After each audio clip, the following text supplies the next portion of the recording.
Hello, everyone, and welcome back to Therapeutic Thursdays. This is our 13th episode, and with us we have Sukriti Dua today. She is a psychologist. She is also a dance movement therapy facilitator and practitioner. I will let her introduce herself because she has done a lot of work in the past. She has been our mentor, and we have had a lot of enlightening sessions with her, and it was great having her as a mentor through our course. So, Kriti, why don't you tell us your background and what do you do, and which are the populations that you're currently working with?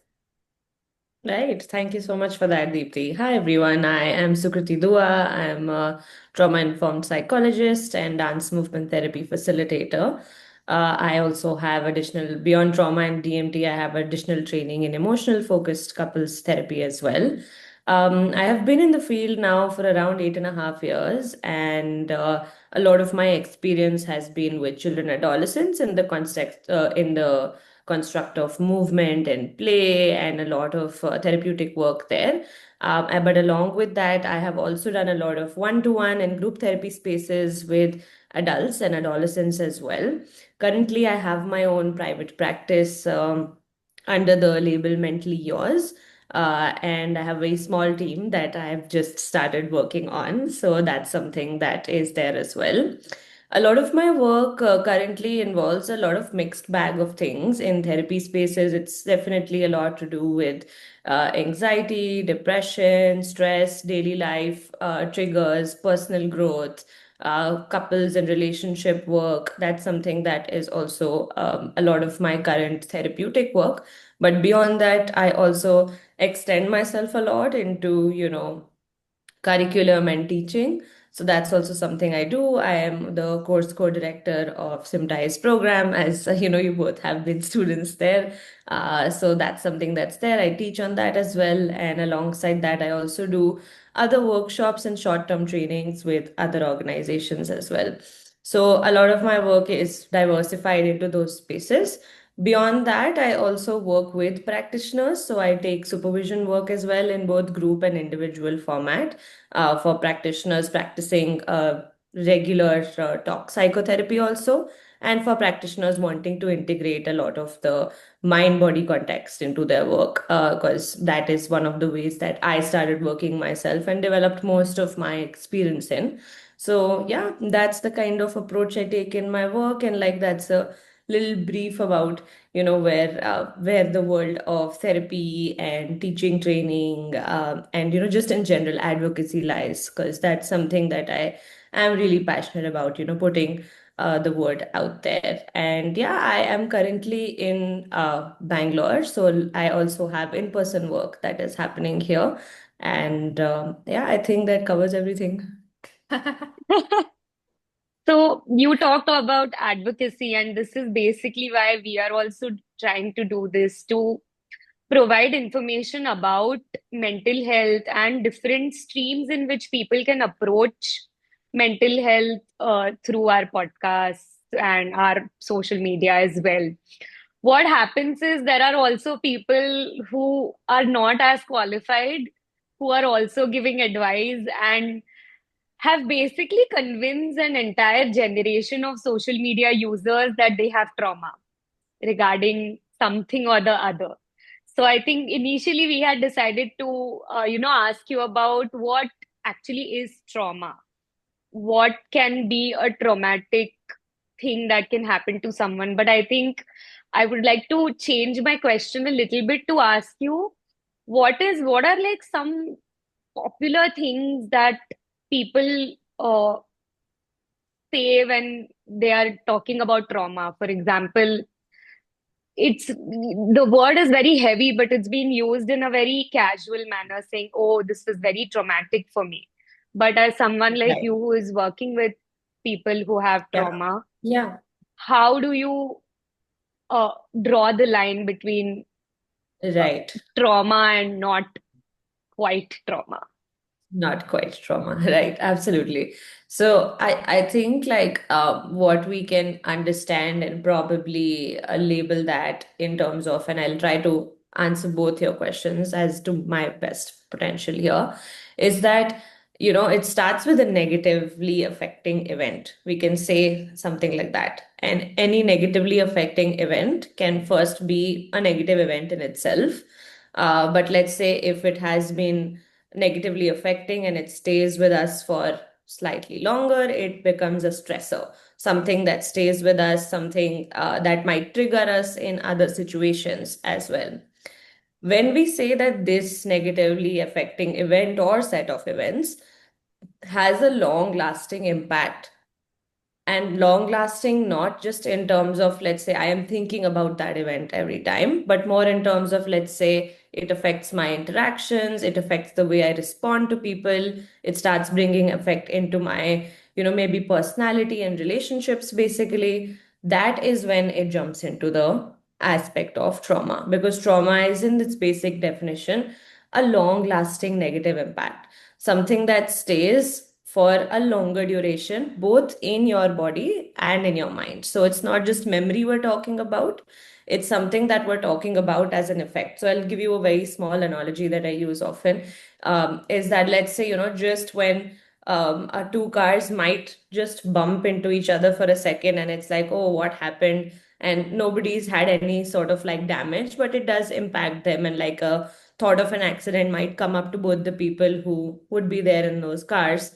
But instead of that, and like instead of that, if there's a bam where there is a bigger dent, where there has to be repair work, where even if there might be repair work, there might be some lines and scratches pending remaining, that is when we're saying it's a long lasting impact.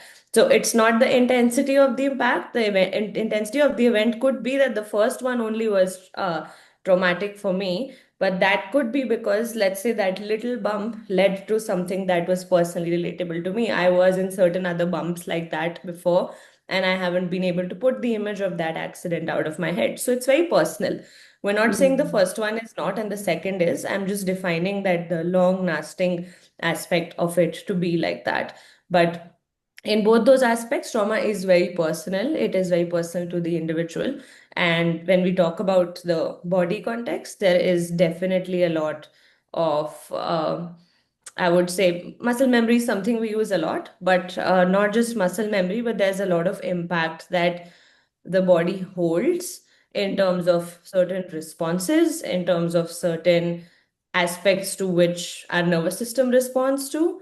So essentially, we can also say that, it's a shift in the nervous system. So I hope that answers.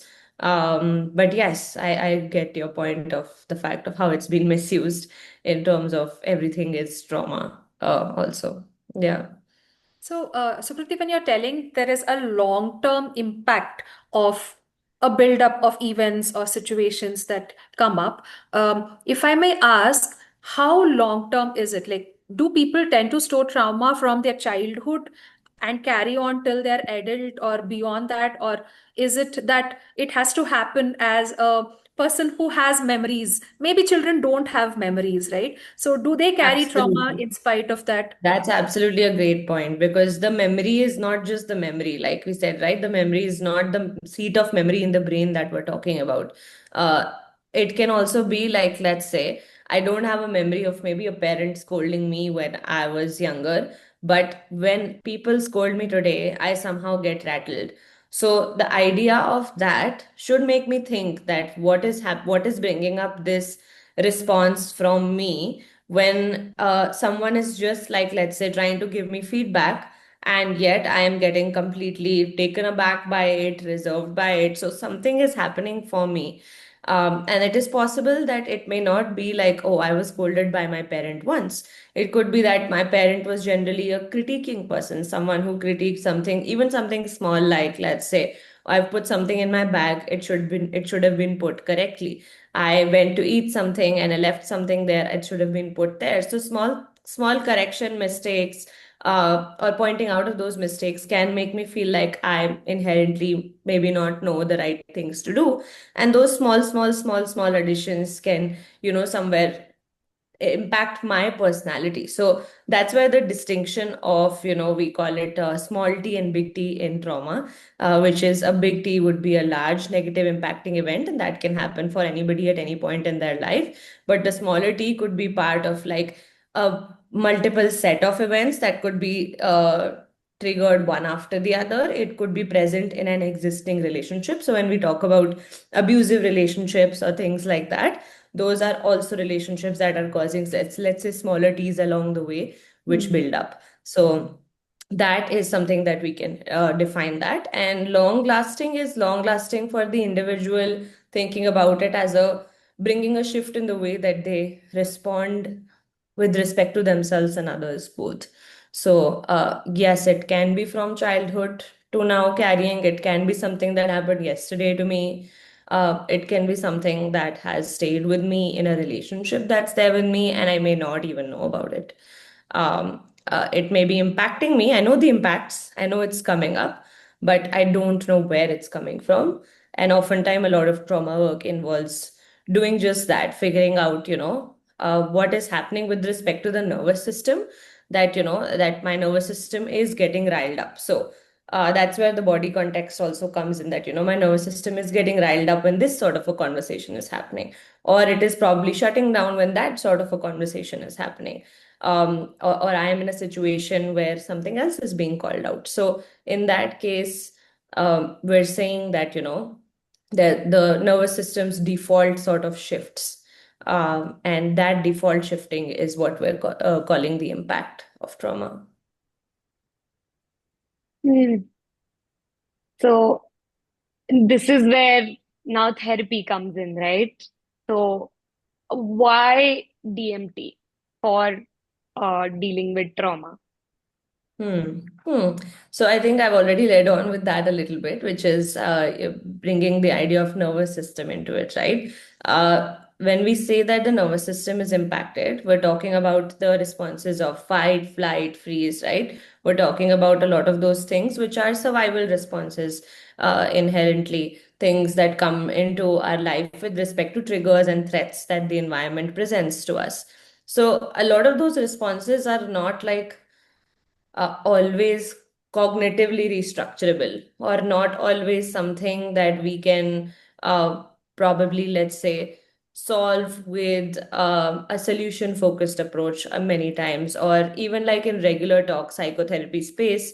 It may not be something that I understand in terms of my personality and self yet. So that is where the body comes into handy. Like, for example, just giving an example of a recent session with my client, where they were struggling to understand when we were talking about something in the session. So they are in regular talk psychotherapy with me, where I anyway use mind body approach. So they were sharing a little bit about when we were talking about something, we were talking about anxiety in the background, and we went somewhere else in the conversation to sort of dig deeper into one of the aspects, and they were struggling to understand how is this related to my anxiety, and that is not a connection they were able to make. But when from there we paused and we're like, okay, let's forget about these connections, the memory and instances. Let's take a moment and understand how is your body responding right now when you talk about this anxiety. So at that moment, for that client, it came that, maybe there's a tightness in my chest, right? And this tightness in my chest stays with me every time I talk about anxiety, or every time I experience. Sometimes when I experience, I just want to lay down for the entire day, right? So that is where we shifted the conversation from talk and making connections and trying to figure out patterns into what is happening for my body, which is where the nervous system comes in. That means that over time what has happened is that, let's say, if the default of my nervous system is a general ebb and flow, right? But at different points, if there is like a shift that happens, like if there's small t's or big t's, so you can think about it that, somebody just pushed it and there's one wave, right? And there are like subtle waves that's there, but over time, if it's been pushed, then the default becomes this. And if my default is this, I can be offset by just a little bit. I don't need a lot more than that. So when we say why DMT, because trauma is inherently a lot in the body as well. And sometimes trauma leads to some form of dissociating also with the instance itself, or with what happened to me, because that is best for my survival. If I dissociate with it, if I forget about it, I can survive. but my responses are still showing up. But all that is still coming up for me. So when we notice what's happening in the body with these sort of responses, we can look at regulation. And regulation, while the responses are in the body and that is relatable to the client, I can easily use that to slow down that and bring the nervous system back. That could be with either simple breathing techniques that we have based in DMT, or based like body scans, small little movements of different parts of the body that help me understand exactly what parts do I maybe disconnect with when that happens, where do I lose out on that energy, and perhaps even using the opposite of that. Like, for example, let's say if my tendency is to lie down and, feel like I don't want to talk to anybody when something like that happens and I lie down. Let's lie down, and we don't have to get up and do something to counter that response of trauma. What we have to do is we just lie down, invite ourselves to breathe, and maybe just tingle my fingers a little bit. So I know that I don't have full control over this trauma response, but I have a little bit of control over, I can do something and I can bring a change. And let's see if the tingling of these fingers while I give this tightness, does that bring up anything? Or maybe like the holding up of my body and releasing a breath with that into my different body parts can also be something that I am able to feel a body shift with and later connect it to, my responses. But that is where perhaps DMT plays a role. I know that was a longish answer, but I hope that answered your question. It did, it Yes, did. I think, yeah, it did. And it was needed to understand that, trauma is stored in the body. And a great way to approach is um, use your body to address your concerns, because bringing awareness to my mind, my thoughts, and my emotions at that situation at that point in time might be very hard, especially if we are not trained to do it. It does not come as a natural skill for many of us. But body awareness is something very manageable by all of us, because we are aware. It is under our breath is something that is very observable. As you said, tingling the fingers is something that everybody can do at any point in time. Doesn't matter where they are. So I think, yes, makes a lot of sense when we put it that way. Right. So coming back to the trauma part of the entire conversation. So when we see somebody working on themselves, right, becoming aware of the triggers and uh, regulating their responses, how much time does it take for an individual to reach a state of comfort? Or, how much time does it take to realize that, okay, now I can manage myself better? I know Hmm. that might be That different that for yeah different that people. that is the time question is the most burning question that I always like bring a question mark to, but it takes a while and it depends person to person, firstly. But having said that, I something that I always tell my clients is to, even if that's, firstly, if that's something they associate with within the first time that it's brought up and it makes sense to them, that's great. It helps us follow on that path for a little bit. But if that's something that they don't associate with yet, or like maybe let's say are not in the acceptance zone with respect to that, then I do give a little bit of, let's say we give it 3 to 4 sessions to sort of see if we can explore this theme, and if it calls out to you, if it does anything for you, even in like a very smaller way, and if you feel connected with the idea of, body and trauma, or understanding if, okay, what you have or what you're experiencing is coming from a place of having experienced trauma, maybe. So that is like, I would say that is a smaller chunk of trial. But once that passes, uh, it again, like I said, depends person to person to see when that it actually feels, uh, I don't know if resolved is any word at all, because with trauma, it is a difficult thing to say, Right. because that means healing a lot of older wounds and things like that. But at least I would say something like being able to regulate myself, being able to regulate my body in tougher situations, may be something that we can expect post 8 to 10 sessions, starting to have like an ability to do that of actually working on this. I'm not saying 8 to 10 sessions of day one to the 10th session, but 8 to 10 sessions of doing this body work, or perhaps, actually sitting and working with the trauma. So maybe something at an average might be that, where there might be a sense of idea of how I can regulate myself, even though I may not always be able to, but that is something that can be there. Although, again, I would just go ahead and say timelines are a non-answerable question. But because a lot of us are dependent on instant results, right? It should happen within this first session that I attend. I want comfort or I want peace. So No, no, that is that something that that makes sense for sure. That makes sense for sure. But in the way that I work, I usually, like, in the first meeting itself, or like the first call or first session itself, I do establish that, we will give it, let's say, 8 to 12 sessions, for example, to try out where we're at. Of course, if there's immediate discomfort, if we're not the right fit, all of that is immediate closing for sure, but we will give it 8 to 12 sessions to see how you respond. And it doesn't have to be that you improve, but if you feel a sense of meaningfulness in this space, then we continue. And after that, then it's just goal points that we can set, that, okay, this is how I would like to feel.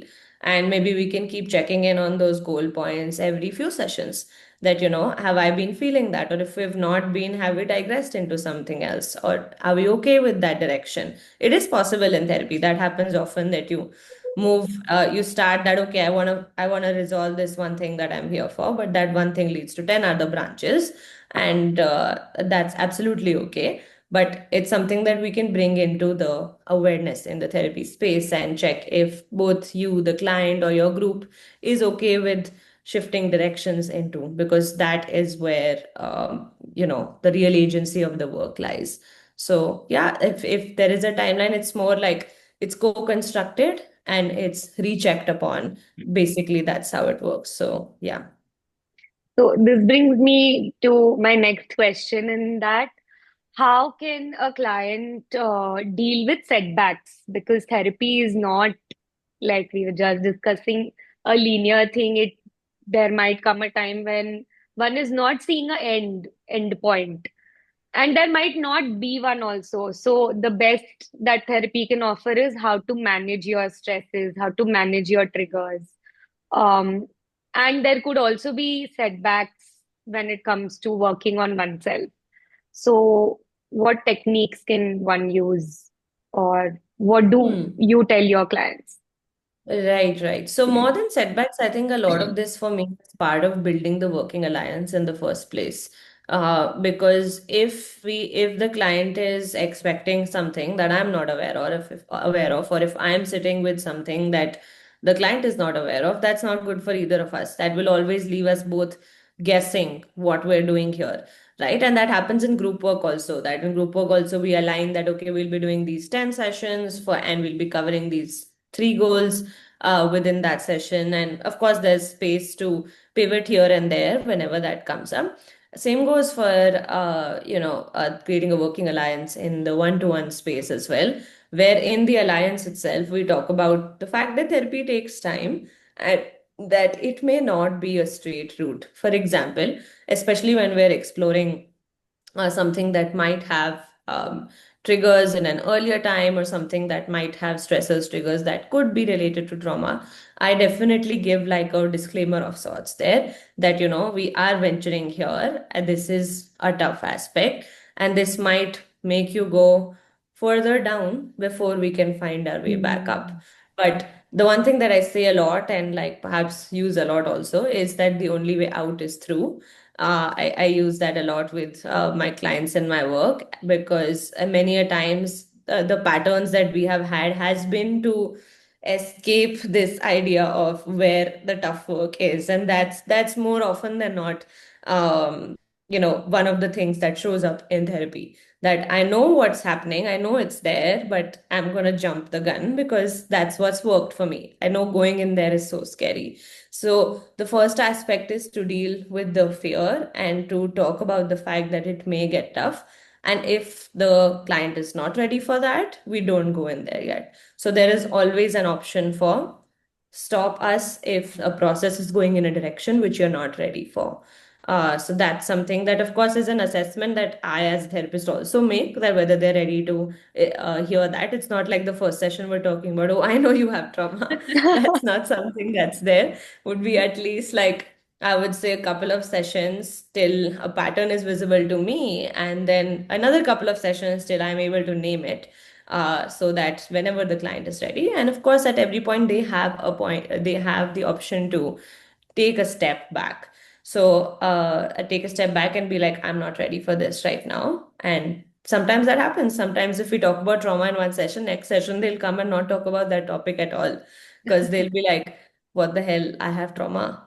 And that can be a very difficult thing to aspect. But then they'll come around 1 or 2 sessions later, Hmm. they'll come, it's my signal for me to not push that in if it has not come up. But of course, if I can see the discomfort, I'm also going to be able to name it and say that, I'm noticing there's some discomfort, maybe from our last session. If there's something you'd like to share, the space is open. So, not like what happened, you tell me. Right? So, a little bit like that. Basically, making a lot of my work actually is very relational. What the word relational means that it uses the therapeutic relationship a lot.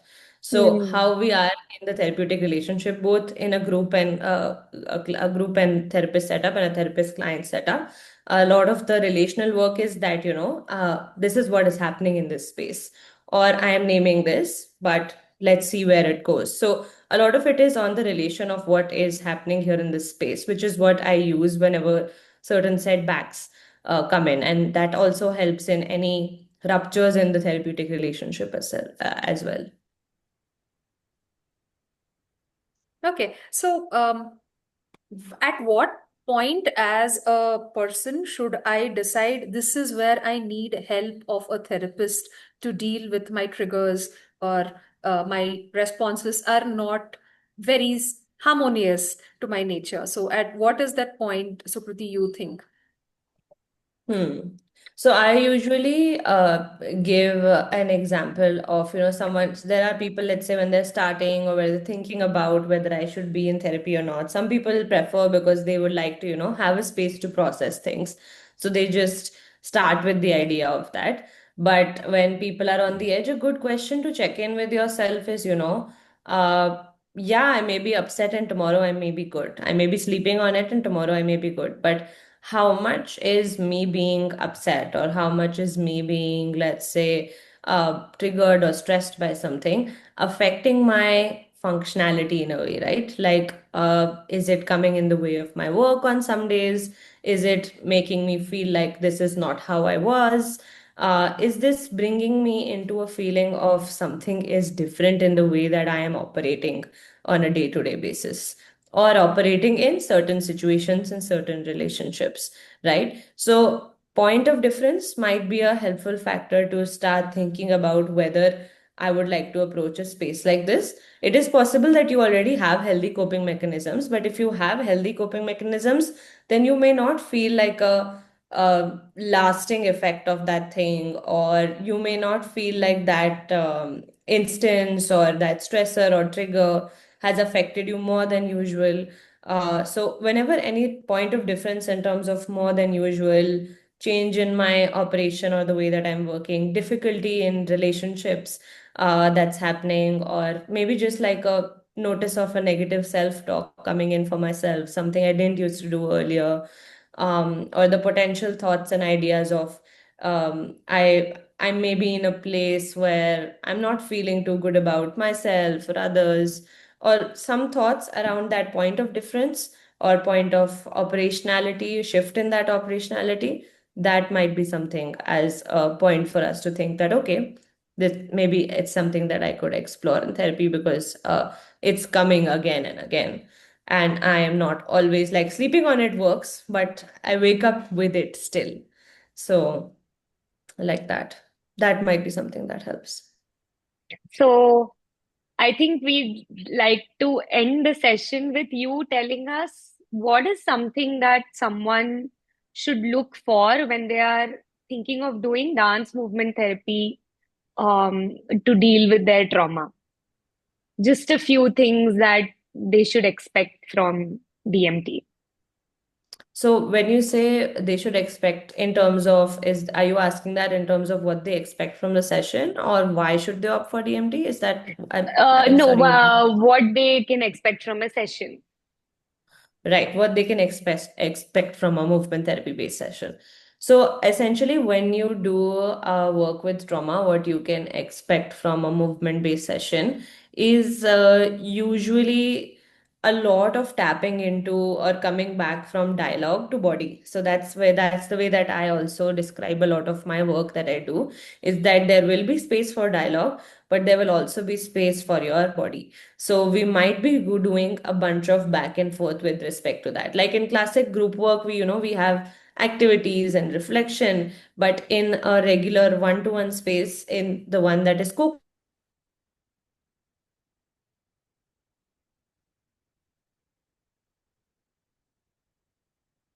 also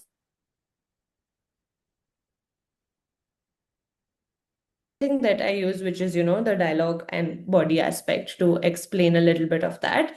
So, what people may expect is that there may not just be conversations, there might also be explorations around how something is sitting in my body, how certain movements or my body's journey through my day-to-day life is also something that is impacting me. And along with that, a good point to also remember perhaps maybe that we might be doing certain movement based activities within the session itself that might work with just the body, and then we would be working on conceptualizing things. So Mm. couple of pointers to, like, I'm just summarizing what I said in terms of, a dialogue and body is one aspect. Then second is that, of course, we will be tapping a lot about becoming aware of what is also happening with respect to my body. And a third may be, tapping into movement activities on needs basis, that if there's an evaluation of let's say a heaviness that might have come up to me and something that we're exploring. So we might play around with that heaviness a little bit, that, let's see where it sits. Can we make it travel to this part and that part? And where does it feel heavy and where does it feel difficult? Can we walk with that heaviness? Can we maybe lie down in that heaviness? What feels comfortable? So using a little bit of that. So a third is definitely movement activities. That's also part of it. So I would say when you're looking for a DMT based session, when you might be tapping into body work and trauma, you might be expecting to move a bit, to explore your body in a way you may not have thought or understood about. So, just having a little bit of intention and openness towards that might be helpful to set your mind when you come into that space. Okay, I think it's time for Deepti to end the session. It's her ritual. Yeah, so this is something that we do, Sukriti, as you were mentioning that, where am I sitting with my body right now? So, how would you put that across with a gesture? Any gesture that comes to you right now to summarize the session or what you're feeling right now?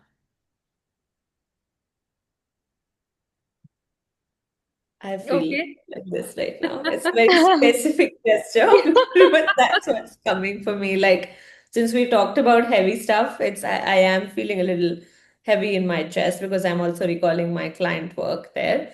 But I'm also feeling a little bit of bloom that there might be some hope to work towards, or like there is hope to work towards using the modality. So that's where I stand.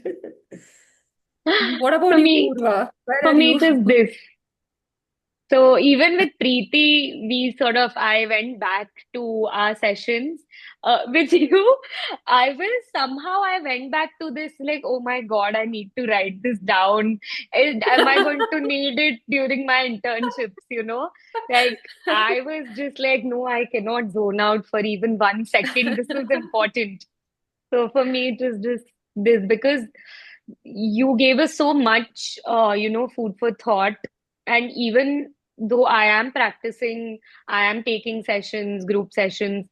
But so many things that even like so many of the things that you mentioned, I'm doing, but just to know, okay, why this is I'm doing, just it's sort of Mm. like revision, you know?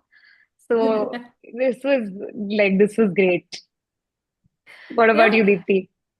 Something similar to you, but I would like to pick Sukriti's brain a little bit more. That is the gesture that is coming to me, probably have many more conversations like this, Yeah, because it's always a pleasure listening to what Sukriti, I think the way she articulates the concepts has always attracted me, Sukriti, and thank you so much for that. Today also, I feel yeah, there was a lot of clarity, and that's why the need to know more and learn more, that is what is coming to me right now. And we would like to thank you so much for sharing this space with us and educating us through, whatever we talked once today again. about. Yeah, once again, what really is a trauma, and don't take it that casually, is something that I would like to tell people. And definitely approach a therapist at any point in time that you need. Absolutely. Right. Yeah. Thank you. Thank you for having me. I think it's a great conversation. I don't know after how long am I talking in a space like this where I'm explaining this. Usually now I do a lot of like sessions where I am also doing different work. Trauma is not something that I spoke about a lot in a lot of my previous things, obviously, because you can't speak about it in one session. So that's the thing. So yeah, thank you for inviting me and having this conversation. Thank you so much, Sukriti, for taking the time out once again, and hopefully we'll have you over again for some more conversation. Sure, sure. Thank you. Thank Thank you so you. much. A wonderful day ahead. Bye bye. Bye bye.